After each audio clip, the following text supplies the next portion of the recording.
Ассалаумағалейкум ардақты ағайын, 24 KZ арнасында сұхбат бағдарламасы өздеріңізбен бірге мен Бақтияр Хамид. Жуырдағыны ел үкіметі қолжетімді баспаны 2020 бағдарламасына өзгертулер мен толықтырулар енгізу туралы қаулы қабылдады.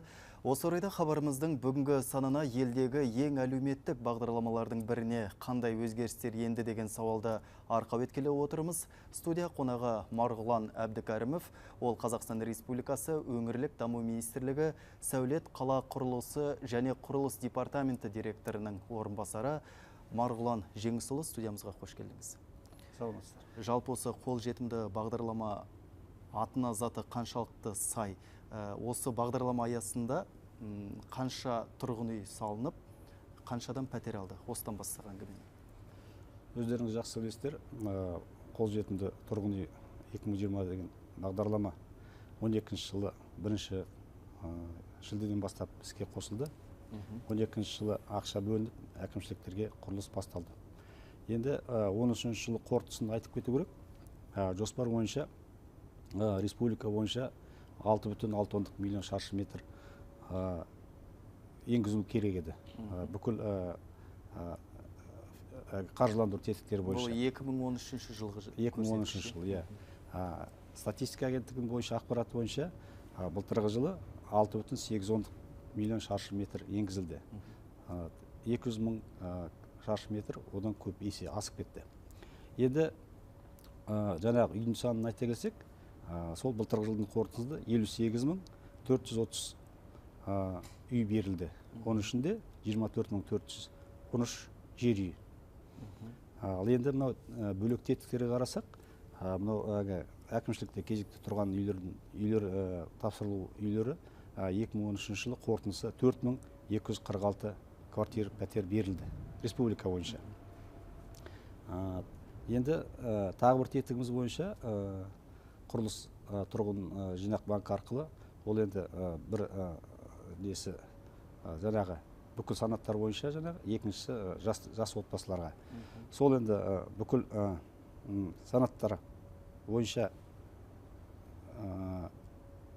4793 пәтер берілді. Ал жас отбасылар үшін 13 жылы 2434 пәтер берілді. Демек, бағдарламамыз жұмыс істеп тұр дейсіз ғой? Иә, бағдарламамыз жұмыс істеп тұр. Қазір енді біраз нәтижеге жетіп жатырмыз. Енді қосымша әрі қарай айта келсек, мынау былтыр бағдарлама қабылдаған кезде әкімшілікте 140 мың азамат тұрды. Тұрғын үйге мұқтаж. Кезекте дейсіз? Кезекте, әкімшілік кезеңіне. Ал енді бағдарлама іске қосылғаннан кейін, қаржыландыру көбейгеннен кейін, жаңағы әкімшіліктер жұмыстарын бастағаннан кейін халықтың көзі жетіп, қазіргі саны мына 1 қаңтарға 14 жылдың 255 мың адам болып отыр. Енді Марғұлан Жеңісұлы жаңағына атап өттік, бағдарламаға үкіметтің қаулысымен тиісті өзгертулер мен толықтырулар енгізілді. Ол қандай өзгерістер? Сол туралы айтсақ. Енді біріншіден айтып кетейік, біз енді мұны бүкіл тетіктер бойынша унификация дейді ғой, унификация жасағымыз келді, жасадық оны. Біріншіден жаңағы құжаттарын, тапсыратын құжаттарын реттеу, бірақ тізіммен бойынша. Содан кейін жаңағы қатысушы адамға қойылатын талаптардың реттеуі, жаңағы біз енді топтарға бөлдік, өйткені басқаша болмай қалды. Бірінші топ ол жаңағы әкімшілікте тұрған, кезекте тұрған мұқтаж тұрғын үйге мұқтаж азаматтар. Екінші топ ол енді бүкіл санаттар, санатқа жататын халық. Соның ішінде жаңағы Қазақстандық ипотекалық компанияға приоритет ретінде тағы да 3-4 позиция қосылған. Содан кейін үшінші топ ол енді жас отбасылар. Ал енді осы топтар арасында пәтерлер қалай үйлестірілетін болады сонда? Енді жаңа айтып кеттім ғой, 255 мың адам қазір кезекте тұр әкімшіліктерде.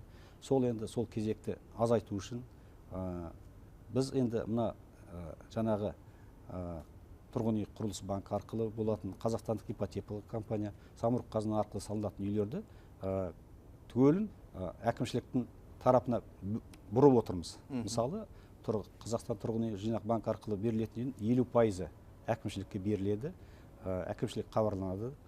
әкімшілік жаңағы кезекте тұрған кісілермен, азаматтармен жұмысын жасап, оларды ішінен арасынан жаңағы банкте салымшы болып тіркеліп тұрған азаматтарды реттеп, төлем қабілеттілігі өтіп тұрса, басқа талаптарға сай келіп тұрса, онда жаңағы мына кезектен тұрғын үй құрылыс жинақ банк арқылы үйді алуға болады. 50%. Қазақстандық ипотекалық компания ол 70%-ын бүкіл жаңағы әкімшілікке береді. Сол 70%-ын ішінде жаңағы әкімшілікте жаңағы реттеп, төлем қабілеттілігін реттеп, санап, жаңағы кезекте тұрғандарын жаңағы Қазақстандық ипотекалық компанияға береді. Енді самұрық қазына арқылы салынатын үйлердің бағасы сәл үлкенірек. Онда оны қалдырған жоқпыз. Біз ойлаймыз, мынау жаңағы 255 мың адам тұр дедік қой. 255 мың арасында 103 мың адам ол бюджеттік мекемелерде және мемлекеттік органдарда істейтін азаматтар. Солардың төлем қабілеттігі біз ойлаймыз жетеді деп ойлаймыз. Көбісі сол 3-4 бағытқа сәйкес келіп тұр деп ойлаймыз. Енді жалпы сіз жаңа айтып өттіңіз, бірнеше топтарға бөлінді деп. Мәселен, пәтерді үлестіру ісінде ең басында жаңағы бірінші топтарға берілетін болып тұр ғой басымдық. Жоқ, жаңа 50% деп отырмыз ғой, 50%. Ол енді әкімшілік жаңағы пропорционалды санайды ғой, өзі. Ол қалай бөліп отырды, бұрынғы өз үйлерін, жаңағы әкімшілік салып жатқан үйлерді қалай бөліп отырды, ол сол механизммен бөледі. Ол ешқандай сырттан басқа бір механизмді ойлап таппайды. Ол жаңағы кезекте тұрғандарын жаңағы бірінші тұрған мысалы 100-200 адамды шақырата жұмыс істейді. Олардың ішінен кісі болмайтын болса, келесі адамдар бір тобын шақырып, солай реттеп қалады да. Пәтердің саны қанша бар, соншама кісіні тағайындап банкқа жібереді. Банк өзінің жаңағы несімен механизм бойынша төлем қабілеттілігін өлшеп реттейді, тағайындайды олды. Мысалы жетпей қалса, мысалы біраз адам несі жетпей қалса, сонда қосымша әкімшілік жетпейтін адамның санын тағы да үлестіріп банкқа жібереді. Сіз жаңа бағаға қатысты айтып кеттіңіз. Осы өзгерістердің ішінде мына бір шаршы метр баспананың бағасы қаншалыққа өсті? Енді айтып кету керек. Біз енді бұны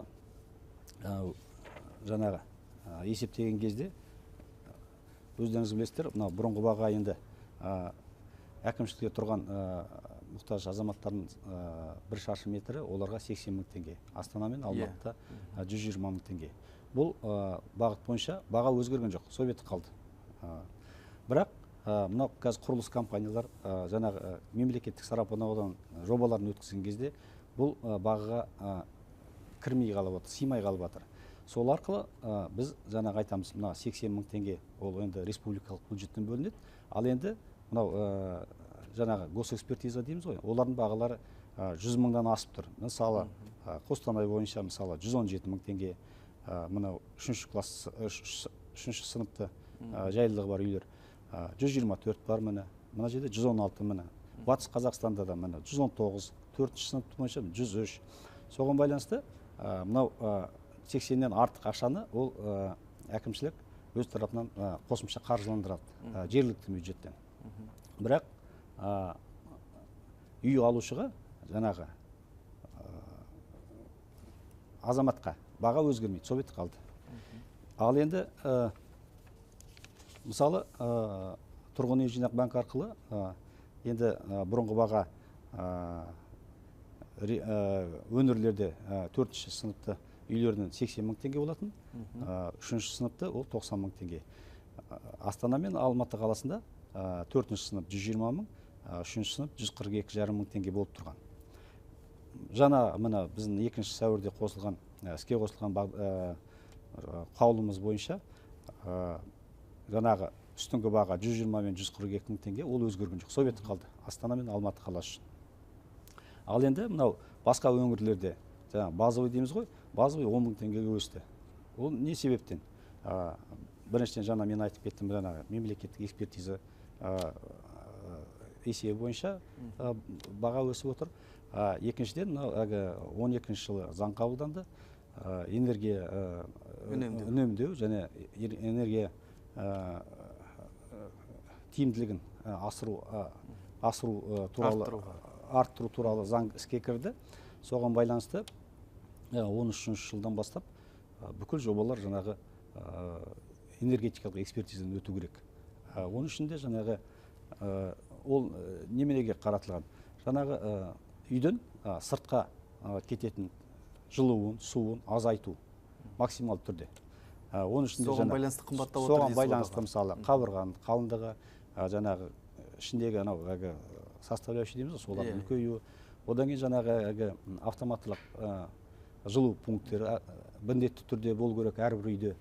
Одан кейін жалпы көп қабатты тұрғын үйге арналған жаңағы жылу пункті, одан кейін квартира сайын әрбір счетчиктер, содан кейін жаңағы бұрынғы немен жаңағы бір неге құбырға бүкіл үйді қосып қойшы, қазір ол енді бүкіл квартираға поквартирный дейміз, бір орталықтан әрбір квартираға бөлек-бөлек кіріп тұрады. Сол енді бұл энергия үнемдеу жаңағы технологиялар мен материалдарды енгізген кезде халық өзі бір жылдың ішінде, бір жарым жылдың ішінде жаңағы коммуналдық қызметтердің төлемдерін төмендеуіне байланысты өздері нәтижесін көреді деп ойлаймыз. Соған байланысты мынау жаңағы энергия үнемдеу тетіктерін кіргізгенде біздің енді есеп бойынша 6-9% қымбаттап отыр. Енді Марғұлан Жеңісұлы, өзіңіз білесіз, жуырда осы теңге бағамының өзгергенін, осыған байланысты тағы да бір баға қымбаттау жағына бет алмай ма деген болжам жоқ па? Біріншіден айтып кету керек, мынау бірінші қаңтардан бастап мынау тариф, электроэнергия, су, пар, жылу тарифтері өсіп отыр бүкіл республика бойынша. Мысалы Астана бойынша 8%-ға дейін өсті, жылу 16%-ға дейін өсті, су 10%-ға дейін өсті бағалар. Соған байланысты қазіргі көбінесе мынау товар бетонмен шығаратын заводтар, одан кейін құятын құрылыс материалдарын шығаратын темір бетон шығаратындар бүкілі жаңағы калькуляцияларын санап жатыр. Ол баға қалай болатын? Мынау осы сәуірдің аяғында біз ойлаймыз белгілі болады. Енді біз тағы бір айтып кететін, бұрынғы мынау сметалық бағалар базистік индекс методпен талап жаңағы тәсілмен орындалатын. Ол енді 2001 жылғы неге көрсеткіштерге байланысты соған жаңағы МРП дейміз ғой, сол қосылып отырады, бірақ ол жаңағы аяғында нақты құрылыс материалының бағасын көрсетпейді. Содан біздің министрлік тарапынан жасап жатқан жұмыс, 15 жылдан бастап ресурс методқа ауысайық деп жатырмыз. Ол енді жаңағы нарықтағы бағаның өз нақты мониторинг, анықтау, қорытынды анализ жүргізіп, соны реттейтін тәсіл. Марғұлан Жеңісұлы, өкінішке орай біздің хабарымыздың уақыты аяқталды. Сондықтан сізге осы қатысып хабарымызға сұхбат бергеніңізге алғыс айтамыз, және осы тектес бағдарламалар әрдайым ел игілігіне қызмет ете берсін деген тілек білдіреміз. Рахмет. Қадірменді телекөрермен қауым, осымен бүгінгі хабарымыз аяқталды. Эфирде келесі жүздескенше аман сау болыңыздар.